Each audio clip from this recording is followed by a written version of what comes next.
had a really interesting insight. He said he gathered his leadership team together and said, you know what? We are not failing enough.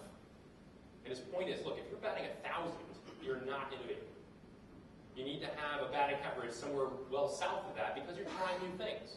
You're doing things that haven't been done before in your company, maybe even in the industry. And so that means being more tolerant as a culture to failure. It doesn't mean, loving the fact that you're failing, but nevertheless drawing from some of those topics that are not successes and learning from those. For those of you who were at the NHTA events a couple weeks ago, I thought that the first keynote, Rick King from Thomson Reuters, had some great insights about that. One of the things that he said was that when they reward people on the team, they actually reward people who fail right, who pursue something, maybe weren't successful, but draw from that some key insights that they can, that the rest of the organization can leverage. Wow, what a really interesting idea. You don't see a lot of organizations that do that. But again, it gets you over that cultural hurdle relative to failure. Look ahead. Think about more than the future. So many, especially public organizations, have a 12-month planning horizon. That's so unfortunate. You need to start thinking about the 24 or 36-month time horizon to really think about where the new ideas are. What does our company look like in 3 years? And really use that and dial that back in terms of the steps you might take. Foster creativity at all levels. I've mentioned it a couple of times, but making sure this is not the domain simply of the people at the top of your organization, but something you're doing further into the organization as well. Fifthly, break the rules if you have to. One of the best examples of that is for those organizations that are most familiar with and comfortable with waterfall methods of development, incorporate more agile practices, as that iterative nature of agile is a key way of making sure that you're innovating appropriately and also, by the way, failing appropriately, that you're canceling projects midstream after you've determined that the value you anticipated was not in fact there, or making course corrections along the way. So break some rules from time to time. Collaborating across boundaries. I've talked about finding partners within your organization. Find partners outside too, external customers. Look for partners in surprising places. Think more globally. Many people in the room probably work for global organizations, but maybe you don't. In either case, think about what's being done in the rest of the world. Too often, benchmarking exercises just sort of take into account the competitor down the street, and not enough the potential competitor or the organization you won't compete with for many years because they're in a different country. We don't have any monopoly on great ideas, so look for them in surprising places. Act fast, keep refining. Again, think about that iterative kind of way of developing things. Cannibalize your own ideas, your own products, your own technologies. Certainly, as you're introducing new things, see what needs to go away, but also anticipate what can we start to do more effectively that even if what we're doing today seems to be effective. Think more proactively. And lastly, and so importantly, be ambitious. I think one of the amazing things about IT departments, you go around them and IT people deep into the organization have some of the most accreditations, degrees. They do work on their own time, recognizing the dynamism and the pace of IT. They do so much on their own to make sure that they're on top of where IT is changing. I think IT leaders and IT employees are very hungry for that, and not catering to that, not feeding that ambition means that you're not getting all that you can, and ultimately what it means is your best people will look for opportunities elsewhere. And so this is a really important part of the message as well.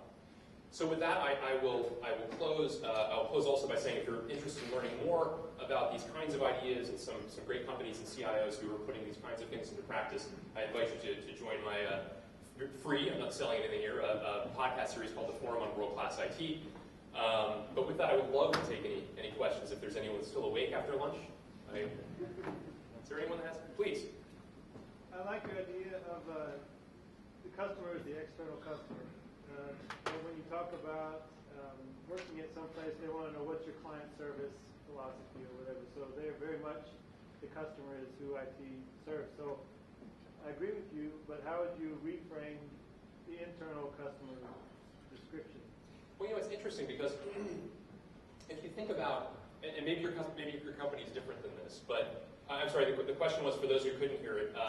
For organizations, let me know if I'm not recapping this appropriately, but for organizations where the customer isn't considered the internal customer, and if you desire making the change to having the external customer be the customer, what's the new relationship described as? How do you make that kind of a change? Is that a good recap?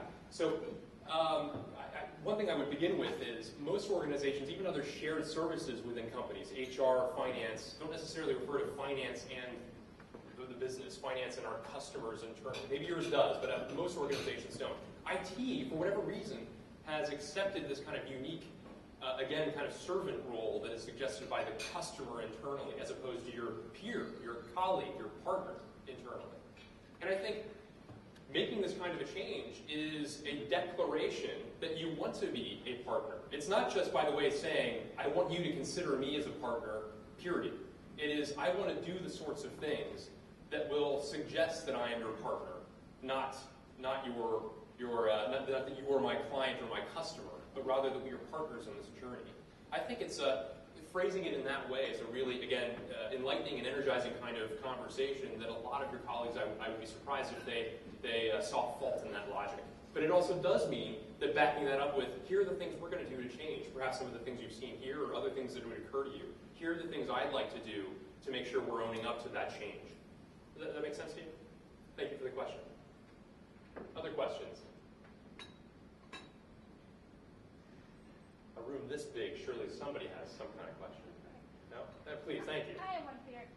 So, I'm not a CIO, I'm not a C-level executive, I'm in infrastructure, I'm a developer, I'm on the lower rungs. What are one or two steps I could take next week to help build this partner relationship? If you're more junior in the organization, what are the things that you can do in order to ratchet up this performance, to do these kinds of things from your position deeper in the organization? I think, again, speaking from experience, people love people that go the extra mile, that you tell them to go this distance and they blast through that and continue to do other things. I think first and foremost, if you're a more junior person in the organization, you do have to do the work that you've been given. You have to continue to assume the responsibilities that you were hired to do. Excuse me, but the extent to which you can go beyond and begin to suggest, you know what, there's this really interesting new technology, and by the way, it's a new technology that our competitor is using, and here are the interesting things they're doing. I think there are actually broader implications for it, and here are the kinds of things that I think we might be able to do with it. What do you think? Just starting with some simple conversations like that, and bringing it to whoever you happen to be able to get an audience with, if it's your boss or your boss's boss, whatever is appropriate, to begin to kind of awaken this. And I think what comes from that is a recognition from your boss or your boss's boss, whoever that audience is, that, wow, this is a person who is not just thinking about today, but thinking about the future. I know as a leader of my own firm, when I have conversations like that with people who are a couple rungs beneath me, those are the people I keep my eye on. Wow, first of all, it's suggesting they're thinking about their own future as potentially multi-year with my organization. Those are the kinds of people I want to keep. But moreover, it shows, gosh, that's a person who is curious, that is keeping their eyes open to new potential ideas and thinking about the implications of those to my business. So I think those are some things I would suggest in the early stages for somebody who's more junior in the organization but has the ambition to kind of realize some of these goals. Thanks, Anne-Marie. Going once? Do you have a perspective on the baby boomer phenomenon and the retirement of IT leaders and how organizations are faced with that and how they're dealing with that? The fact that a lot of people are retiring. Right. Yes. The question was, any perspectives on baby boomers and the fact that a lot of IT leaders, especially, are going to be retiring in the near term? The key here, and I'm amazed at the number of organizations that aren't planning for this, is knowledge management. There's so much knowledge. And I would focus this not only on the baby boomers who are retiring, but the Gen Y people who think of their jobs in increments of months as opposed to years or decades, right? In both cases, you have people who may be leaving sometime soon have some smarts and some of your knowledge in their heads. If you're not collecting that in some way, then you are constantly in danger of having to reinvent the wheel because the wheel has not been diagrammed somewhere. And so I would say the number one thing that I would suggest for organizations that are faced with a leadership team that is approaching retirement age is focus a lot on knowledge management. And actually, I mean, the principles that I introduced several pages ago, those 5, the first company that we worked with on that was Harrah's Entertainment. I'm usually not so loose-lipped on our clients, but thankfully John Fauci, the CIO, who went on to become CEO of Ameristar Casinos, wrote the foreword to my book and talks a bit about this in the foreword. Theirs was an organization, when we joined them, that was already phenomenal. They won every award. It was very daunting, actually. Gosh, wow, what are we going to do here? But what they recognized, this was in January of 2002, they had emerged from the dot-com boom shedding very little talent, unlike most IT departments where people were going off to the dot-coms to try to earn their billions. They actually lost very little talent, and part of it was because it was such an exciting place, and IT was really a part of the driver. It was like the coolest department in the entire company. But what they realized was they were leaning on people over process. Because they had people who have this long collective memory, they had not been burned by a lot of people leaving, they didn't have the processes in place to understand where are we exposed. And so the whole notion, the reason why they asked us to design the methodology that was explained in all the 33 sub-principles was getting up on a dashboard. What is the, by and large anyway, what are the series of activities that an IT department does? And do we have people, processes, technologies, and ultimately metrics, those 4 things relative to these 33 areas? And there was a lot of really interesting insights there, and there have been in the many companies we've worked with since then, as to where there's points of exposure, where there are blind spots, if you will.